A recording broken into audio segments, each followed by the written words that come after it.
Welcome back to the channel. Woo!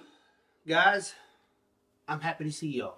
This is a video y'all been waiting for. This is a video y'all been asking about. Taylor, the ARC series. You started about it a year ago. When are you going to do the ARC series? Well, we've had some hiccups, alright? And we're going to get into those hiccups partly into this video. But I can tell you right now, this did not go the way I thought it was going to go. Guys, background. My name's Taylor, otherwise known as a possum hunter, because I catch possums and other things like that for a living. I shoot a lot of precision matches. I'm a match director. I do PRS, NRL, series director for the Gas Gun Show. I like to travel and shoot. Got a nice little family, and life is kick-ass. So I'm not here to be your SME. I'm here to give you my opinion on certain things. Today, we are talking about the 22 ARC. So let's get into it. This is probably the one earlier in the year that I was probably most excited about, right? 22 ARC. So what is it? What is the 22 ARC? Well, the 22 ARC is a 6.5 Grindle case that was made for the 6 ARC, and then they necked that down to a 22 ARC. Why? In the words of Google, it was to get the most performance out of a 224 cal bullet in a small frame AR. So, yeah, that's 22 ARC. So, what and why? Well, 223, we've been pretty limited for a while on bullets. 77s have ruled the game for a long time, right? Nothing wrong with them. I shoot them. This is the thing I shoot the most out of everything I do. I shoot 223 77s the most. It's been a really great bullet for a long time, but we wanted to get more performance out of it, and there's diminishing returns when you try to load heavier bullets or push them faster. Whether it be pressure, case volume, things like that, you can only get so much out of it. And we'll get to more of that in a minute. But so the 22 ARC, the 6 ARC comes along, which that's the next video. We'll talk about that later. But the 22 ARC comes along. I got super pumped about this. Why? Small frame AR, heavy, high BC 22 bullets, going real fast. Let's talk about it. Hornady was like, yo, let's do something better with this 6.5 Grindle case. So they started making this family of cartridges. So what do you need to change to an ARC? Pretty simple. You need a different bolt, you need a different barrel. Oh, and you need different magazines. That's also important. Not all ARC magazines are made the same or equally. I'll tell you right now, it doesn't have the same support as the 223 case, right? There's not as many bolt options, there's not as many barrel options, but there are a lot of quality options out there. So, why? Who's the 22 ARC made for, right? So, varminting guys, beware, you're probably not going to like this video. I personally don't understand the point of trying to take a small bullet and push it much, much faster, right? Like the 40, 50 grain, 60 grain bullets, we can already do that with 223. Like, just use a 223, guys. It's going to be the same thing at 200 yards, right? When you start pushing out further, 500 yards plus is where the ARCs really start to shine at. Well, the 22 and the 6 ARC. With 22 ARC, shooting those big pills, you know, the 88 ELD-M, it's a fantastic bullet. I got cases of them down here you're going to see in a second. On paper, man, that is a fantastic bullet. You have a much, much higher BC. You can push it at a much higher speed. If you can take a 18-inch 223 barrel and an 18-inch 22 ARC barrel, and you put them, you know, you take factory loads for both, you're going to get some serious performance, right? I'll put a graph up right here. This is 77 out of an 18-inch. This is 88 out of a 18-inch 22 ARC. What matters? Well, how it beats the wind, right? Wind matters. Guys, if you shoot precision, the smaller your wind brackets are, the higher hit percentage you have. Elevation, also going to have a little bit of that taken out. That's fine and all, but really what I'm looking for is wind defeat, and then for hunting, energy on target, right? Muzzle energy. What's it going to do when it gets there, guys? And for you people that are like, oh, but it's an ELD-M, why are you hunting with that? I'll be honest with you guys, it's because it's awesome. If you haven't hunted with an ELD-M, I probably can't post this picture here. I might have to blur it or something, but this is what an ELD-M does. So shut up. ELD-Ms are great bullets. It's intended use, though. But for, you know, it's either, you know, Today, Junior? a better hunting bullet or a precision AR caliber, right? So let's talk about my experience. So my experience with 22 ARC. So far, I've had multiple barrels from Shaw. I've had barrels from BA. I've shot a few guns from Geisley. Proof Research barrels, shot a couple of those. I have a lot of intended time behind the gun. What does that mean? Well, that's where the problem starts. So, I have cases and cases and barrels for this gun. And I've been shooting them for a long time. And I can tell you my round count on 6 ARC is a lot higher than 22 ARC, even though on paper I like it a little more. Why is that? Well, therein lies the problem. This is where this gets uncomfortable for me. I have not done a lot of negative style reviews, but I wouldn't be honest if I didn't tell you what had been happening, what I've seen, and how the industry's been reacting. Also, this is where a lot of other reviews about the 22 ARC and frankly get dishonest. Out of a bolt gun, this is one of my favorite little ranch rifles. A 22 ARC bolt action is so much damn fun. I mean, it absolutely smacks yotes, takes pigs, and I mean at distance. I mean, you can have some serious fun with this. You can deer hunt with it. It's a cool cartridge, guys. It's super rad. There is a problem, and I'm going to show it to you real quick, and then we'll talk about solutions or how things are going forward. So what I've got right here is I have a mag. This mag is full of fresh ELD-M bullets. I'm going to show you 3 of them, right? See if I can get my camera to focus. So you can see those tips are completely intact. Everything looks good, right? Now I'm going to pop these 3 in here. We're going to take my 22 ARC right here. It's back. Look at that. Load the mag. Keep it on safe. All right. Watch this. Chambered, right? Great. Let's take it out. It already did it. Chamber another one. Take it out.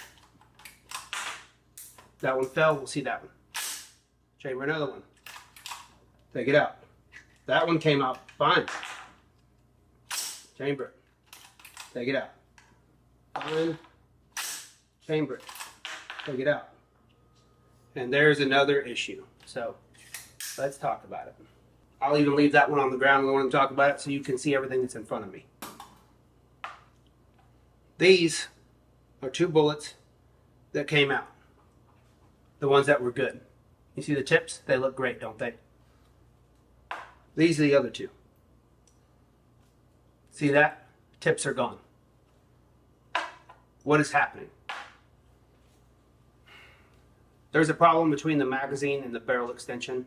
It is not an isolated incident with my gun. This is not anecdotal. This has happened with every barrel I've tried. See where they're dragging right there on the feed ramps? These are not standard feed ramps. These are ones I've already tried to modify. These companies know this is happening, and some of them are doing the right things about it. I will tell you, in matches, personally I've shot this gun to where when it groups, it shoots tiny little badass groups, and then all of a sudden you'll see them fly all over the place. Well, the gun will continue to cycle usually until you get a couple mags in. Then you'll have your trigger freeze up, or it won't seat. Well, what's happening is these tips are flying off, getting in your chamber, getting in your trigger group, and they're sticking. And that's creating issues, guys. The gun won't run, and the gun definitely won't group like that. Who knows about this? Well, everybody. Shaw has taken steps to go ahead and try a different barrel extension or a modified barrel extension, and they're working on the problem as we speak. Proof Research has pulled semi-automatic AR-15 barrels chambered in 22 ARC off their website completely. Can't buy them. Why? This is a major problem. Is it a cartridge problem? Is it a barrel problem? That's what we're trying to figure out, guys.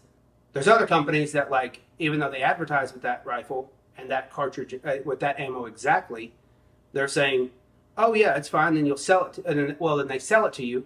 I have a friend, and I've got the emails to back it. I'm not going to bash the company.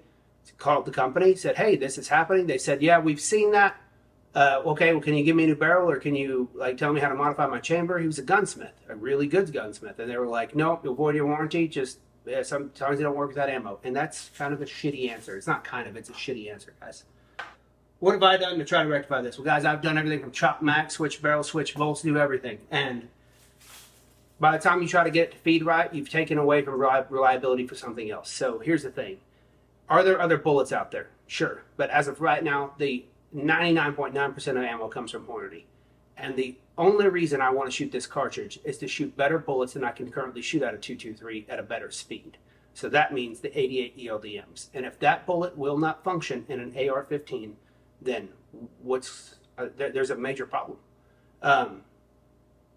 So that's my main issue with it. I'm stuck with cases of ammo and barrels from other companies, which I'm glad to have. A lot of it I bought. Some of it was sent to me. That being said, it's going to sit for a while until we have a solution. Because I mean, guys, I just wasted $4 in front of you, $5 for the one on the floor, and it's not cool. Other issues stemming from the arcs that we'll get to later is like bolt problems. People are seeing bolt fractures like this one. It does wear out bolts faster, guys. It takes a standard AR-15 bolt head. They have to take material off to fit a bigger case, so the life isn't as good, right? Standard pressure for AR-15 cartridges, a lot of them is 62,000 PSI. That is what is good for 22 ARC bolt guns. For 22 ARC gas guns, that pressure is brought down to 52,000. Why is that important? Well, for you hand loaders out there, if you try to get this ammo, these bullets, and you try to make it the same speed, good luck. It's not because you can't get the same speed, it's because you can't get the same speed under pressure with temperature insensitive powders, extruded good powders. If you use good temperature insensitive powders, you're going to go slower. It's going to be a beast, but it's going to go slower.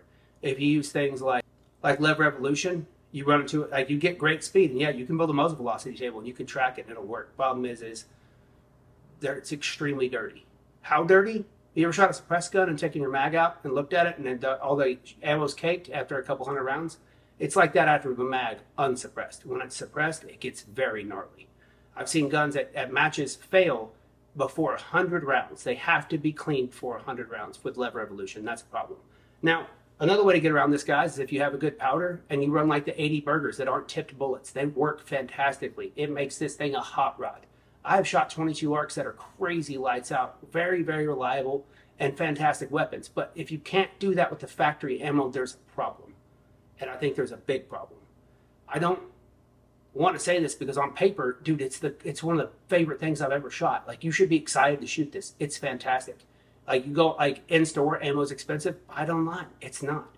Well, it's compared to a lot of other precision ammo, it's not crazy. And it's really, really effective. And it's very easy to reload. It's just, you just have to understand the limitations of the speed and pressure. So, what are the fixes? Well, I do have one fix for you, so don't get too depressed. If this won't work for 22 ARC, this will. That's Black Arc 223556, right? So, it's 556. So why am I bringing up Black Arc? Well, in the past year or so, companies, not just Black Arc, but companies in general have been able to get this NAS3 case stuff, which we'll go over in a different video, that can handle higher pressures. And they can load 80 grain burgers, they can take 77s, and they can push them to a speed where the wind deflection gets better. So, in my opinion, the higher a BC bullet is, the less speed matters. So if you take 135 burgers, right, that I shoot out of my 25 cal, I could shoot them 200 feet per second slower than I do out of my PRS gun, and I could still get basically the same wind deflection, maybe minus a tenth at 800 yards. You take a less efficient bullet, even though a 77 grain is considered a high BC bullet for 223556, it's not. The lower the BC, the more effective it is by speed. So the faster you can push it, the more wind it will deflect. So why does that matter? Well, I can get almost the same performance out of a 22 ARC that I can with an AS3 cased ammo, especially if you hand load. If you haven't taken the 80s, the 80 and a halves, even the 73 ELD-Ms and pushed them, check these tables out, right? 73 ELD-M, 77, and then 80 and a halves. Guys, this shit is awesome. It pushes hard, and guess what? You don't have to change anything. You just got to buy a little bit more expensive ammo. But I can tell you, I went into NAS3 kicking and screaming. Black Arc doesn't sponsor me. I pay for that shit. Like, nope. I'll probably start reloading the stuff. It's really, really good. Or start loading it because you can't really reload it, which brings it to a problem of its own. But guys, we're here to talk about 22 ARC, and the problem is until the ammo gets sorted out, it's not something I can recommend. You're going to waste your time with it. And of course, can you shoot the smaller bullets out of ARs and not have problems? Probably. I didn't test them. Why? I don't care about the smaller BC bullets. If I'm going to go to a 22 ARC, I want the heavies. I want the high BC bullets. And if it doesn't crush 223, then why don't I just shoot 223? Guys, if I mess this up, let me know in the comments. If you're running 22 ARC with 88s and you've never had an issue, light me up. Let me know. We'll talk about it. I'll do whatever changes you want to change, and then we'll check it out. But if you have to modify your gun, if you have to take a Dremel out and modify a barrel, if you have to take a Dremel out and modify a mag, you're fixing a problem you shouldn't be trying to fix. It should be done from the manufacturer. Now, is that a barrel thing? Is it a bullet thing? I'm not here to say. I'm not here to speculate. I'm just telling you there's an inherent problem with what's going on, and it's not a small one. So much so, major barrel manufacturers are having your back and taking them offline and working the problem, which to companies like Proof and Shaw, like, guys, thank you guys so much for what you're doing. Like, you're the reason why this industry gets better. I just want to say that I really like this cartridge. I just wished it worked better. That being said, I am going to get a 22 arc bolt gun barrel and do another review because, damn it, I had some fun with my buddies and now I want one, and it gives me a reason to shoot these thousands of rounds that I still own. Again, guys, like, subscribe, comment, tell me what I messed up, tell me what I missed. Let's talk about it. Let's talk about it more. Let's talk about it later. But 22 arc, I wish it was better. If it looks like I've changed outfits to tell you about something else, it's because I did. And I'm not just going to put on the same outfit just to make it look like I did this all in one take. So, the gas port erosion. Proof Research and others are also pulling the barrels for gas port erosion. What's gas port erosion? You take a gas port, a perfectly bored hole, let the gases, juices flow, come on out. Well, it happened crazy gas port erosion. What does that look like? Looks like this. And that's after like 75 rounds. This is some guy on the internet that's after 400, right? It's bad, guys. I don't think it's a barrel problem. I could be wrong. Might be a cartridge problem. But yeah, guys, gas port erosion, it's happening. And it's not happening in 5,000 rounds, it's happening in 75.